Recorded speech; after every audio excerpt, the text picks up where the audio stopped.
بسم الله الرحمن الرحيم والصلاة والسلام على أشرف المرسلين محمد وعلى آله وصحبه أجمعين أما بعد.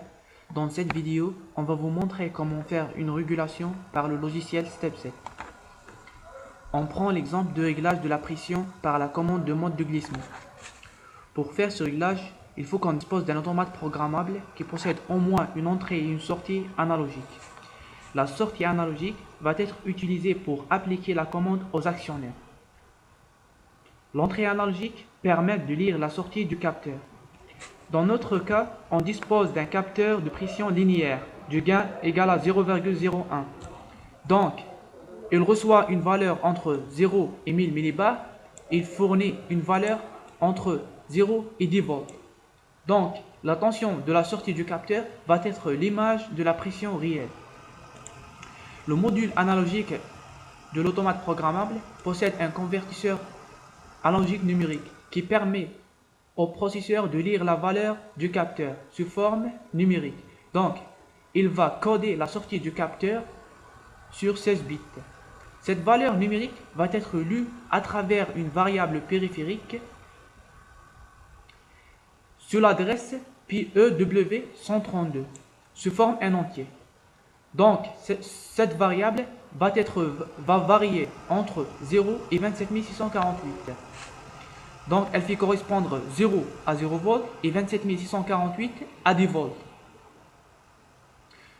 Donc, pour pouvoir manipuler la vraie valeur de la pression, il faut faire une mise à l'échelle. Donc, il faut faire correspondre 0 à 0 millibars et 27648 à 1000 millibars. Donc, la pression de périphérique va être une image de la pression réelle. Donc, pour pouvoir calculer la pression réelle, il faut appliquer cette expression. Donc, il faut multiplier la pression de périphérique fois 1000 et diviser par 27648. Pour faire ceci, ce n'est pas la peine de vous inquiéter. Le logiciel StepSet dispose d'une fonction prédéfinie qui s'appelle Scale. La voilà. Donc, vous allez sur la bibliothèque, vous choisissez TES7 Converting Block et vous trouvez cette fonction ici qui s'appelle F605. Donc, le principe de fonctionnement de cette fonction est très facile. Donc, elle applique la règle des 3. Donc, elle reçoit comme entrée un entier qui est la variable périphérique. Donc, c'est l'image de la pression, c'est une image de la pression, et donc comme sortie la valeur réelle de la pression. Donc, mais à condition, il faut donner la valeur minimale et maximale de la pression réelle, high limit et low limit. Il y a une autre variable qui s'appelle bipolaire. Cette variable n'est pas très importante, donc on la déclare comme un memento et on la garde toujours égale à 0. Il y a une autre variable qui s'appelle retval. Cette variable va vous indiquer s'il y a un dépassement de 10 volts. Si par exemple le capteur nous donne une valeur supérieure à 10 volts, donc il va vous indiquer le chiffre 8 ici.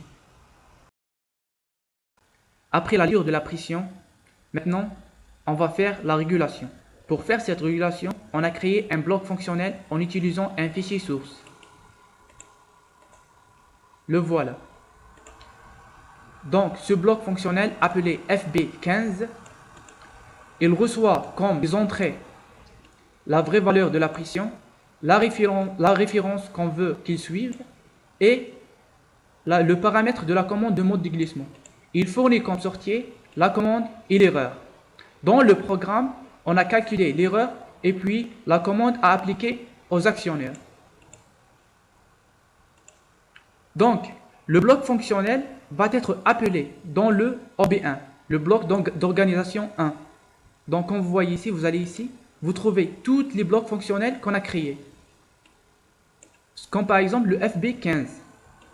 Il suffit de glisser ce bloc ici et le voilà. Maintenant, on va choisir un bloc de données, par exemple DB, je ne sais pas, 100 par exemple. Et on crée un bloc de données qui correspond à cette bloc fonctionnel. Et puis on rentre les paramètres. Par exemple, XP, XR et le gain de la commande. D'accord.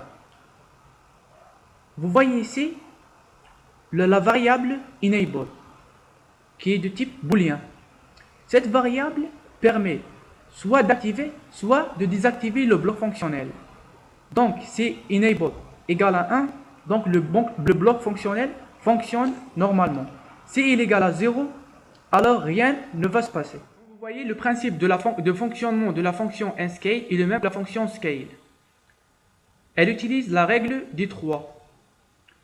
Donc, elle reçoit la tension réelle, elle la multiplie par 27648 et elle la divise par 10. Donc, elle fait correspondre 0 à 0 et 27648 à 10 volts. Si par exemple la tension est supérieure à 10 ou la valeur de la commande est supérieure à 10, alors la fonction scale elle fait une sorte de saturation, donc elle garde la même valeur 27648. Pour la facilité de réglage de la pression, on a créé une interface graphique. Dans cette interface, on peut choisir le système de réglage. Dans notre cas, on va choisir comme grandeur la pression, comme actionneur la vanne proportionnelle et comme commande la commande par mode de glissement. Et on valide notre choix. Maintenant, on va aller voir la courbe de réglage de la pression. Tout d'abord, il faut choisir les paramètres de réglage de la commande. On prend par exemple 12 et on démarre la régulation. On va donner par exemple comme consigne 300 millibars.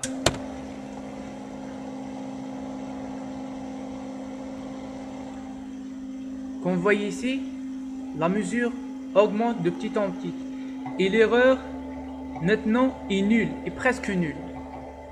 Donc il y a une bonne poursuite.